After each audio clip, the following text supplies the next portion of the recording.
fã daquela geração 82, né? Cresci vendo Zico, Sócrates, Falcão, Cerezo. Ali eu já me lembro nos flashes da minha infância, aí eu acompanhando aquele pessoal, tinha o disco do Júnior, Voa Canarinho, Voa. E ali me apaixonei pelo jogo, tentei ser jogador profissional, parei com 17 anos quando eu vi que não tinha talento para isso, já entrei na faculdade de Educação Física e ali já correu um pouquinho da paixão ali pelo time em 94, quando eu me formei. Queria ser parreira, né? Um cara que não foi jogador e virou treinador de referência, e foi aí que eu segui meus passos, muito baseado naquela geração de 82 e depois naquela geração que de 94 até 2002 fez 3 finais de Copa do Mundo. Eu sempre quis ser treinador, né? Quando eu parei da minha tentativa de ser atleta profissional. E naquela época, nos anos 90, você tinha que fazer essa transição para preparador físico e depois migrar para a parte técnica. Foi isso que eu fiz nos anos 90 e minha vida começou a dar muito resultado. Comecei a trabalhar em grandes marcas, tive êxito com alguns títulos e eu demorei um pouquinho para transitar. E nisso eu acumulei bastante experiência, trabalhei com grandes treinadores, disputei ótimos campeonatos e isso me ajudou muito na vivência que eu tenho do jogo de hoje, mas me prejudicou um pouquinho no tempo como treinador. E nos anos 2010, aproximadamente na metade dela, eu fiz as licenças e aí já transitei e estou há 6 anos aí nesse processo. De todos os treinadores que eu trabalhei, eu peguei um pouco. Eu acho que eu tenho 2 nomes que eu me baseio muito, que é o Adailton Ladeira, que é um cara que formou os principais jogadores do futebol brasileiro, passou pela mão dele, trabalhando na base do Guarani, do Corinthians muito tempo. E um treinador que eu tive alguns títulos, que é o Toninho Moura. Nós subimos vários times aí de divisões menores de São Paulo. E os dois tinham uma liderança muito tranquila, uma liderança sem grito, uma liderança sem inibir os demais.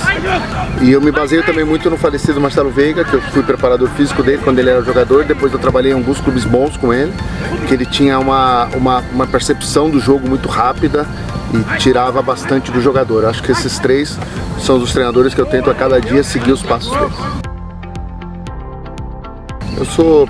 Meus pais faleceram, meu pai e minha mãe faleceram logo na sequência, em uma distância aí de 8 meses. Minha mãe faleceu, meu pai faleceu em seguida.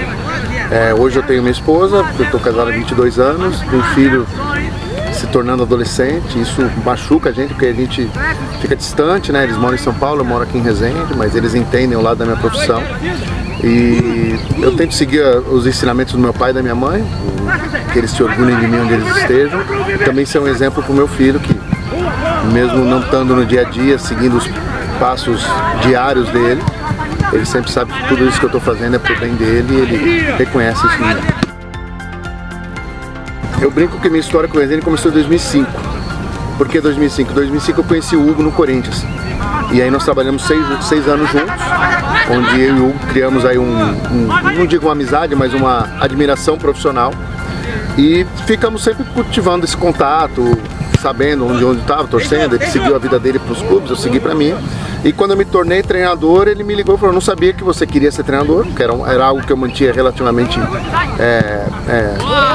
não escondido, mas eu mantinha muito nos bastidores ali com a minha mulher, com a minha mãe e tal.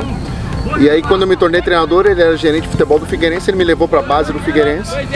E lá nós começamos a desenvolver a metodologia da Pelé Academia, que é o que rege todo o processo do Resende Futebol Clube hoje. E aí nós construímos juntos essa metodologia, eu mais relacionado à parte técnica, de ideias de jogo, de aplicação, e ele mais na parte estrutural, de categorias, de logística, do que é realmente a parte executiva de um trabalho.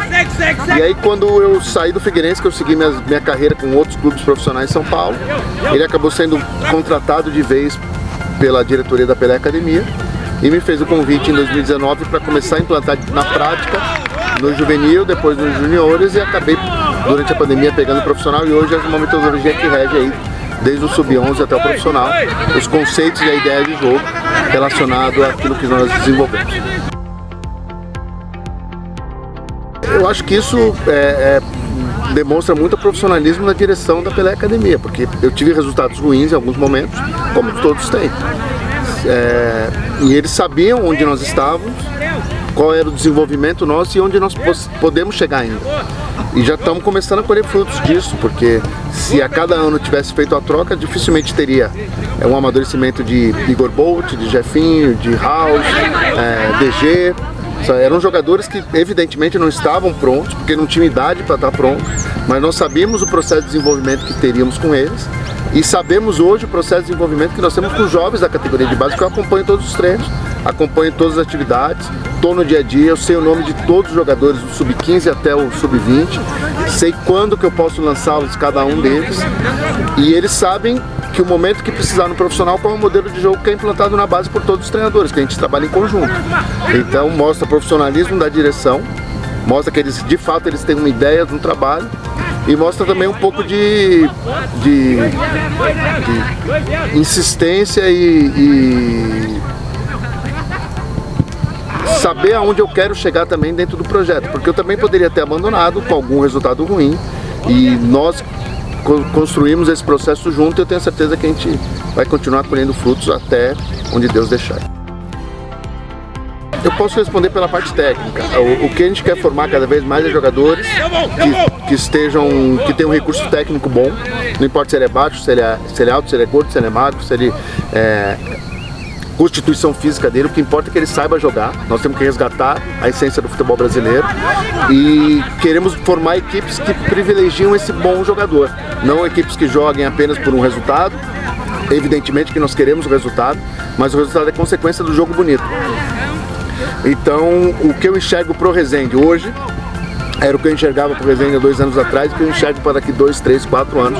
Um jogo bonito, um jogo envolvente, um jogo dinâmico, que privilegie um bom jogador e que, na medida do possível, seja relacionado também a resultado. Não o resultado como primordial, mas o resultado como processo de um jogo bem feito, um desenvolvimento bem elaborado dos atletas. E eu encaro isso como principal ferramenta de uma boa estrutura, ou de uma ótima estrutura que nós temos, não só de campo, mas de profissionais e de infraestrutura de alojamento, alimentação, e que nos facilita muito todo esse processo.